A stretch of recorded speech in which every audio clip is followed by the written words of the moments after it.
Gaza युद्ध के थमने के तमाम आसार खत्म होने लगे हैं। अमेरिका की लगातार कोशिशों के बाद ये लग रहा था कि नए साल में गाजा में शांति होगी, लेकिन इजराइल ने साफ कर दिया है कि युद्ध अभी जारी रहेगा। अब अमेरिका ने इजराइल की मदद के लिए एक टाइगर टीम का गठन किया है ताकि ऑपरेशन के दौरान अमेरिका से मिलने वाली मदद में किसी तरह की अड़चन न आए। इंटरनेशनल दबाव से बचने के लिए अमेरिका अब युद्ध रुकवाने की जगह युद्ध की रफ्तार को कम करने की कोशिश करेगा ताकि गाजा में जारी तबाही थोड़ी कम हो सके।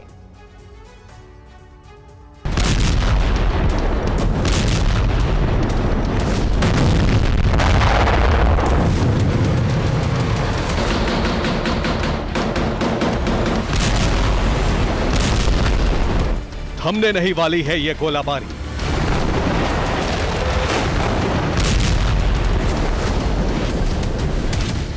अभी मलबों का आकार और विकराल होने वाला है।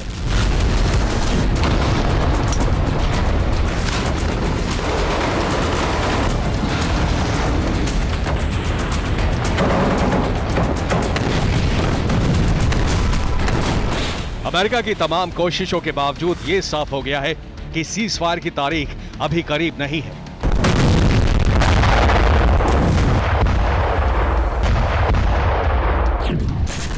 तारीखें बीत रही हैं, हफ्ते बीत रहे हैं, लेकिन गाजा में जंग की आंच में कोई कमी नहीं है।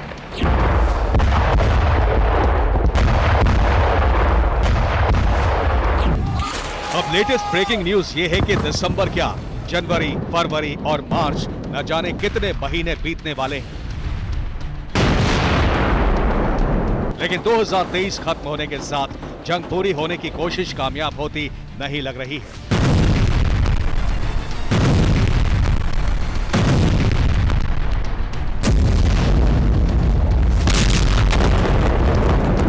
हालात बदल चुके हैं। इस्राएल के बदले हुए तेवर देखने के बाद अमेरिकी राष्ट्रपति का लहजा भी बदल गया है।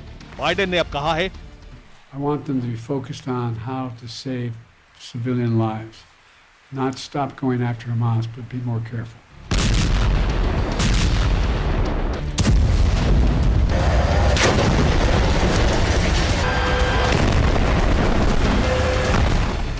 अमेरिका ने सीज़फायर की कोशिशों के बीच इजरायल की जंग के लिए खास इंतजाम भी किया है।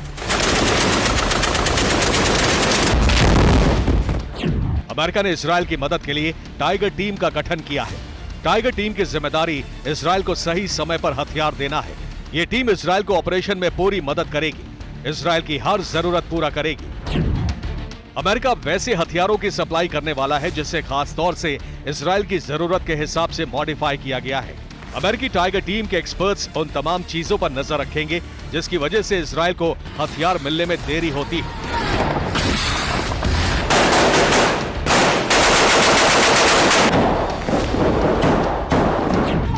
ऐसा इसलिए क्योंकि सिर्फ इजरायल ही नहीं बल्कि हमास भी लंबी लड़ाई की तैयारी कर चुका है। लेबनान में मौजूद हमास के एक सीनियर नेता ओसाम हमदान ने एक इंटरव्यू में कहा है, हम लंबी लड़ाई के लिए तैयार हैं, हम मुकाबले से पीछे हटने वाले नहीं हैं। इजरायल के खिलाफ हमास की जंग जारी रहेगी।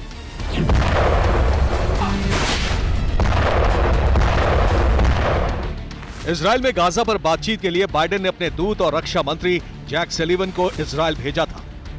जैक सलीवन ने पीएम नेतन्याहू से मुलाकात की, लेकिन इजरायली रक्षा मंत्री ने साफ कह दिया कि युद्ध अभी रुकने वाला नहीं है। It is not easy to destroy them. It will take and require a long period of time. It will last more than several months. इसके बाद इजरायली प्रधानमंत्री ने भी अमेरिका समेत पूरी दुनिया को यह बता दिया कि हमास के सफाई के सौगंध को पूरा करने में अभी और वक्त लगेगा और इजरायल अपना लक्ष्य पूरा करने तक हमले नहीं रोकेगा।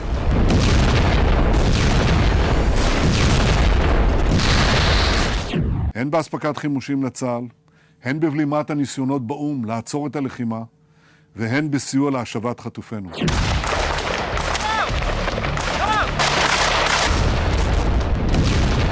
गाजा से ताबड़तोड़ हमलों की तस्वीरें आने का सिलसिला जारी है।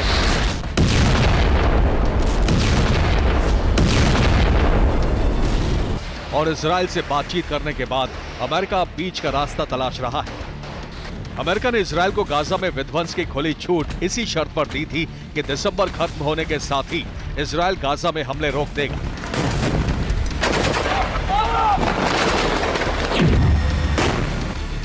लेकिन एक तरफ हमास की ललकार और दूसरी तरफ इजरायल की जिद ने अमेरिका को बीच का रास्ता तलाशने के लिए मजबूर कर दिया है।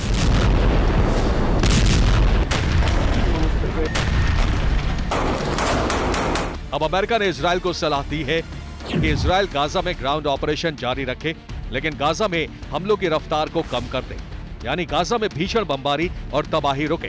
गाजा में हमास के खिलाफ ऑपरेशन चलता रहे।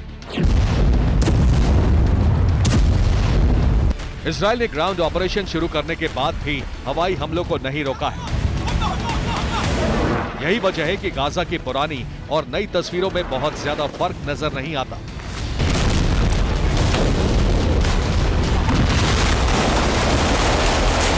अमेरिका पर इंटरनेशनल प्रेशर बढ़ता जा रहा है। अमेरिका के भीतर यहूदियों के खिलाफ प्रदर्शन का नया रिकॉर्ड बनाया गया। दुनिया के कई देशों में अमेरिका के खिलाफ प्रदर्शन हो रहे हैं। अमेरिका दुनिया में इसी माहौल से दबाव में है। यही वजह है कि अमेरिका अब हमलों की रफ्तार को कम करने की बात कर रहा है, ताकि दुनिया में गाजा की विध्वंसक तस्वीरें ना पहुंचे और अमेरिका के खिलाफ हो रहे विरोध भी कम हो जाएं।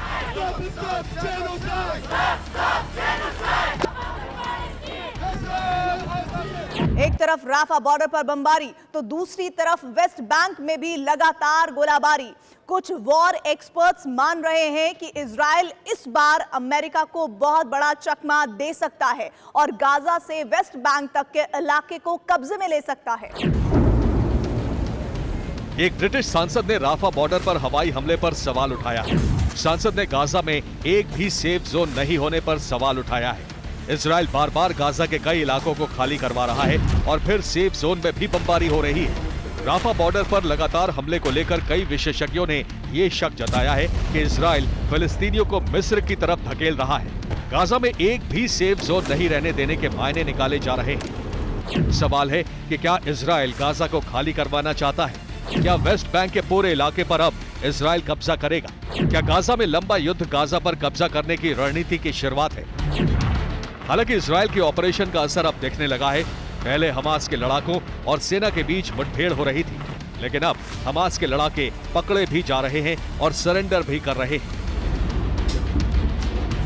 इजराइल ने एक वीडियो जारी करके दावा किया है कि 70 से ज्यादा हमास लड़ाके पकड़े गए हैं।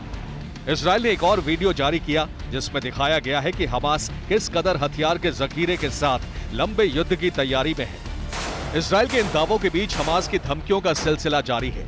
हमास ने फिर चेतावनी दी है कि इजराइल पर जल्द ही बहुत बड़ा प्रहार होगा और सुरंग से हमास लड़ाकों को निकालने की हर तरकीब नाकाम साबित होने वाली है। Bureau report, TV9 Bharat.